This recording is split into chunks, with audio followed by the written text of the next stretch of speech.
In this video, we'll demonstrate how to play games offline on your PlayStation 5 and manage game updates.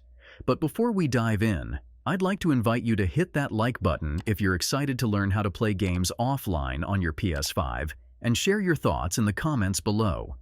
Your feedback helps us create better content for you. Let's get started with the steps. To play games offline, begin by navigating to Settings. Select Network, then Settings, followed by Connect to the Internet. Uncheck the box to disconnect from the Internet, enabling you to play your games offline. To prevent game updates, go back to Settings. Navigate to System, then System Software. Select System Software Update and Settings. Uncheck Download Update Files Automatically to prevent automatic updates. For rest mode settings, proceed to Power Saving Settings. Choose Features Available in Rest Mode.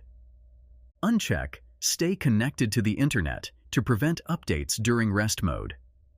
To manage game updates, return to the main settings menu. Go to Save Data and Game App Settings. Access Automatic Updates and disable Auto Download. Also, uncheck Auto Install in rest mode to prevent automatic installations. Ensure your PS5 is set as the primary console. Go back to Settings, then Users and Accounts. Select Console Sharing and Offline Play. Enable Allow anyone to use this PS5 to ensure seamless offline play. Verifying these settings should enable you to play games offline and prevent automatic updates on your PlayStation 5. If you found this tutorial helpful, please take a moment to like, comment, and subscribe for more insightful content. Your support motivates us to create additional tutorials. For more tech-related guidance, visit mediamagnet.business.